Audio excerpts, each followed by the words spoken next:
दोस्तों तुसी देखते पे अपना देश पंजाब टीवी ते मैं हाँ तुहाडा मेजबान मुहम्मद नदीम खरल। सब तो पहला तो मेरे चैनल करो सबसक्राइब ते बैल आइकॉन का बटन दबाओ कि मेरी हर आने वाली नवी वीडियो तुहाडे तक पहुंच सके। दोस्तों अज भी छोटा जिहा कम है, साडा छोटा जिहा चैनल है, नवा स्टार्ट होया। अल्लाह पाक की मेहरबानी है, रहमत है मालिक दी हज़ारां करम ने कि लोगों का एतमाद मुहब्बत जी हैगी है वो लोगों के नाल मैं अटैच हैगा। उस एतमाद का नज़ारा जनाब खालिद गुज्जर साहब जनाब शकरगढ़ तो पिंड अब्याल डोगरा उन्होंने दो जानवर खरीदे ने साडे कोलों। यह जनाब एक उनकी है मझ है, कैमरामैन साहब अगे आके मझ विखाओ जी पूरी। यह मझ की कीमत तुहानूं मैं दसना जनाब।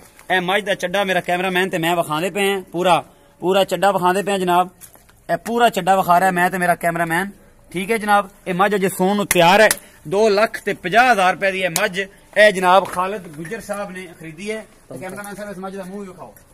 यह जनाब यह मझ कैमरामैन साहब पूरा वजूद विखाओ इस मझ का। यह मुंह विखा रहा मैं पूरा।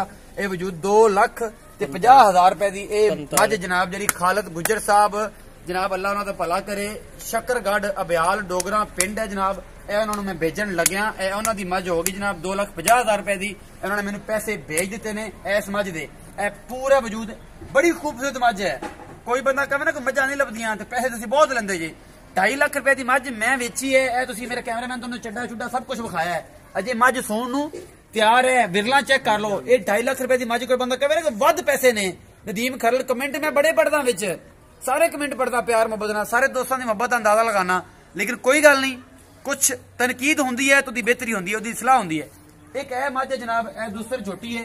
यह जनाब पिछे का कट्टा इनू हुण चो लिता गया है, इनू चो लिया जनाब, उनका कट्टा नूं लेंदा पिया। एक ये जनाब उन्होंने 1,00,000 ते जनाब 63,000 रुपए की खरीदी है जनाब। इहदे थल्ले तकरीबन मालक का कहना जी 10 तो 12 लीटर दुध है, लेकिन असी इहनूं कहांगे 8 तो 10 लीटर या 9 लीटर दुध दो टाइम का। यह पिछे बच्चा हुंदा चुंगी जांदा जनाब। ये उन्होंने खरीद ली है। ये मेरे भाई खालिद गुज्जर साहब मानी गुज्जर साहब बेहद शुक्रगुजार हाँ तुहाडा, तुसीं मेरे ते बिलीव करके इन्नी अमाउंट जी मेरे अकाउंट छड्ड के तुसीं मेरे को जानवर खरीदे जे। अपना बहुत सारा ख्याल रखिया जे। मिलते हैं अगली वीडियो च। अल्लाह ने के बाद।